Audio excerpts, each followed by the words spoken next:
अब तो जब अगले चुनाव की अधिसूचना जारी होगी तब विचार किया जाएगा अपने लोगों के बीच। लेकिन सबसे प्रथम यहाँ के मतदाताओं को धन्यवाद देना चाहते हैं कि इतना आशीर्वाद और प्यार आप लोगों ने दिया। अभी तो ये बिस्कुमान का चुनाव था, लेकिन cooperative as a whole Bihar में ऐसा इकोसिस्टम डेवलप करे कि अच्छे लोग, युवा लोग, पढ़े लिखे लोग इसमें आगे आएँ। डेलीगेट का चुनाव था मुजफ्फरपुर डिस्ट्रिक्ट के लिए, तो 2 ग्रुप से इसमें मतदाता रहते हैं। नमस्कार, आप फर्स्ट लुक बिहार देख रहे हैं और मैं हूं अभिषेक रंजन। मुजफ्फरपुर में आज डेलीगेट का चुनाव संपन्न हुआ है। आपको बता दें कि बिस्कोमैन के चेयरमैन के लिए यह डेलीगेट का चुनाव हुआ है जो आज संपन्न हो गया है। इस चुनाव की खास करके बात करेंगे तो इस चुनाव में 2 ग्रुप में मतदाता है। पहला मतदाता की बात करेंगे तो पैक्स के जुड़े हुए जो सदस्य है वो है।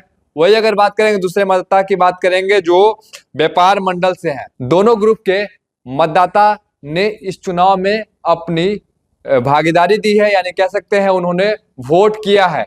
वही बता दें कि इस चुनाव में जो व्यक्ति चुनाव जीते हैं वो काफी खास व्यक्ति है। खास व्यक्ति हम इसलिए कह रहे हैं क्योंकि वो मंत्री अशोक चौधरी के दामाद है शायन कुणाल और समस्तीपुर के सांसद शांभवी के पति। इसके साथ ही बता दें कि किशोर कुणाल के पुत्र है शायन कुणाल जो आज चुनाव जीते हैं व्यापार मंडल से, उनको चुना गया है। तो सबसे बड़ा बात है कि ये अब राजनीति उथल पुथल भी देखने को मिलेगी, क्योंकि जिस प्रकार से 25 में बिहार में विधानसभा चुनाव होना है और ये जिस प्रकार से शायन कुणाल ने नामांकन कल किया था, उसके बाद आज वह चुनाव भी जीत गए हैं। और बता दें कि यहाँ पर 2 ग्रुप में मतदाता बटे हुए हैं, जिसमें अगर बात करेंगे व्यापार मंडल की बात करेंगे जहां पर 9 वोटर 3 पद है।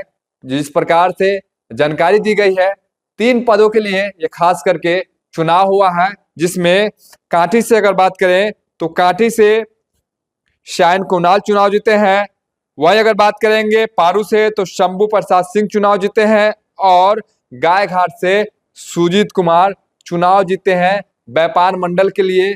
वही अगर पैक्स की बात करेंगे तो पैक्स में एक ही व्यक्ति का नामांकन हुआ था, जिसके कारण वह निर्विरोध चुनाव जीत गए हैं। क्या कुछ कहना है चुनाव जीतने के बाद शायन कुणाल का? इसके बाद बता दें कि जो चुनाव की प्रक्रिया हुई है उसके दौरान क्या कुछ कहना है वहां के जो अधिकारी है, पहले आप उनको सुनिए। आगे की कैसे क्या रणनीति रहेगी?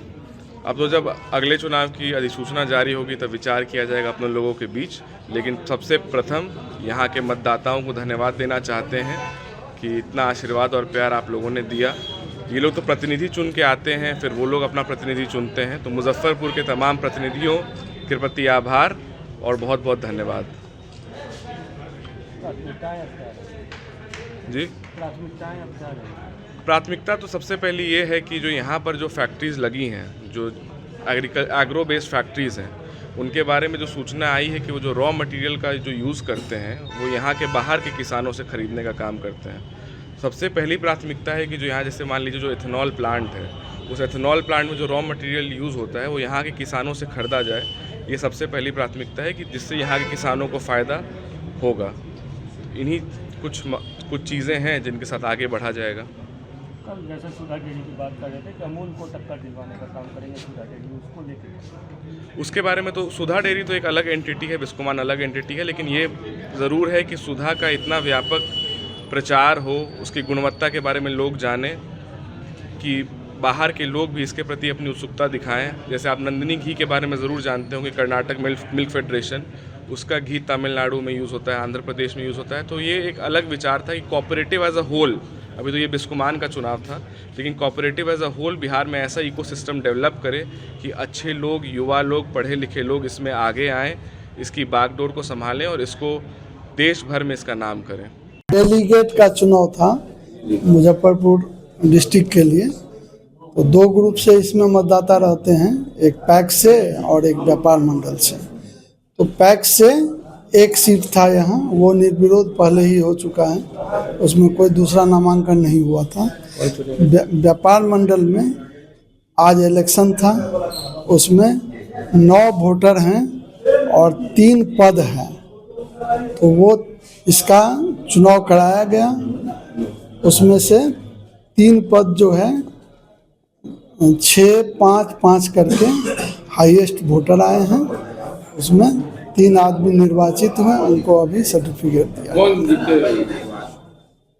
एक सायन कुणाल जी हैं, एक शंभू बाबू हैं, एक संजीत जी हैं। तो आपने सुना क्या कुछ कहना था किशोर कुणाल के पुत्र शाहीन कुणाल का, जो संभवी के पति है और मंत्री अशोक चौधरी के दामाद है। उन्होंने क्या कुछ कहा है इस चुनाव जीत के बाद और किन किन मुद्दों को लेकर वो आगे काम करेंगे, आपने साफ तौर पर सुना। इसके साथ ही यह चुनाव जिस प्रकार से चुनाव की प्रक्रिया रही, इसमें 3 पद है और 9 वोटर है जो अलग अलग कैटेगरी करके अपना वोट दिए। बने रहिए फैसलुक बिहार के साथ आगे भी खबरों के लिए, तब तक के लिए नमस्कार।